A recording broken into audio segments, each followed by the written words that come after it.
Meanwhile, Kaiju number 9 regenerates from the damage caused by Kikuru's attack. Can you transform?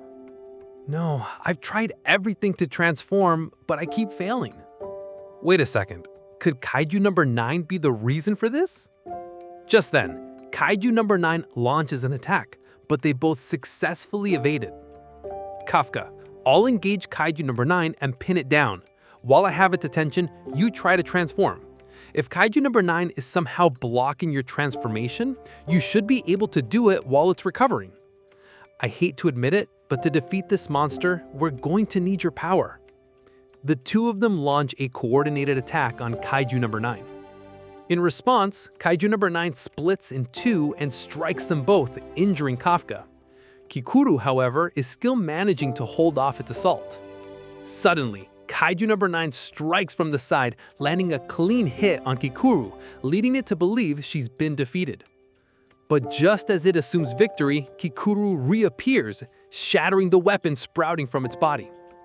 I can't lose anyone else. This time, I'm absolutely going to protect the people I care about. The scene shifts to a flashback of Kikuru's past, where her mother's latest victory is being broadcast on television, detailing how she defeated a kaiju with her weapon. All the other children begin praising Kikuru's mom, calling her the strongest hero, which fills young Kikuru with immense pride and joy. After the battle, Kikuru's mother comes home and Kikuru is overjoyed to see her. She excitedly tells her how all the other children were praising her. Kikuru asks, "Mom, are you hurt?" Her mom replies, "Today's kaiju was a tough one, but don't you worry, I'm perfectly fine." Kikuru declares, "Mom, I promise I'll join the defense force and protect you someday." Her mother smiles, "Okay, and if you ever need me, I'll be there to protect you too." They share a happy moment together. But tragically, during the attack by Kaiju number 6, Kikuru's mother lost her life while saving civilians. We see people paying their respects at her memorial. Kikuru is furious with herself, feeling she failed to keep the promise she made to her mom. Overwhelmed with grief, she begins to cry. Just then, she sees her father, whose expression shows no visible trace of sadness. Seeing his resolve, Kikuru decides that, even though she couldn't save her mother, she will become strong enough to protect everyone on the battlefield and never let another comrade fall. Back in the present, Kikuru closes in on Kaiju number 9 again. But just as she's about to strike, the monster morphs its body, throwing Kikuru off balance. Kafka rushes in, attacking Kaiju number 9's massive form to create a distraction, but his leg is broken in the process. This diversion, however, gives Kikuru the opening she needs. With her axe, she slices Kaiju number 9 to pieces and yells at Kafka to transform. Kafka tries to transform again, and the process begins to heal his wounds. But he's suddenly struck by a vision of the kaiju inside him, killing Kikuru and his comrades. Gripped by this overwhelming fear, his transformation fails once more, and Kafka finally understands the true reason he can't change. Back at headquarters, the command staff finds this unacceptable, prompting Itami to order the activation of Plan B. "Don't worry, I'm heading up myself. I can't just leave all of this to a bunch of rookies." Gen activates 98% of his suit's power and unleashes a full-speed assault on Kaiju number 9. The kaiju thinks, "His blades aren't just cutting me, they're inflicting a burning sensation. I need to keep my distance and shoot him down with projectiles." But just as he plans this, Gen attacks with a barrage of bullets, making Kaiju number 9 realize he's equipped with special gear. As they trade blows, the kaiju understands it can't afford to stay at a distance from Gen. So it begins closing the distance on Gen, weaving through his attacks. After analyzing Gen's combat patterns, it strikes, but Gen successfully dodges the blow. However, Kaiju number 9 had anticipated this and immediately launches a follow-up attack. Meanwhile, at headquarters, Isao remarks, "Its current form is vastly different from the 3rd Division's report. What's more, it's learning from its encounters and adapting to any situation. This kaiju is like a virus." Back on the field, we see Gen has evaded the second attack, a move that leaves Kaiju number 9 completely baffled. We then see Gen activate another unique piece of equipment.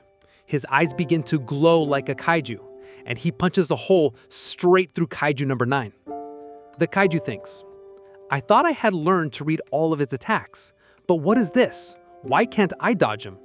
Are his attacks getting faster? Wait a minute, is he predicting my movements? It's then revealed that Gen's other unique item is his pair of retinas, which were crafted from the remains of Kaiju number 1.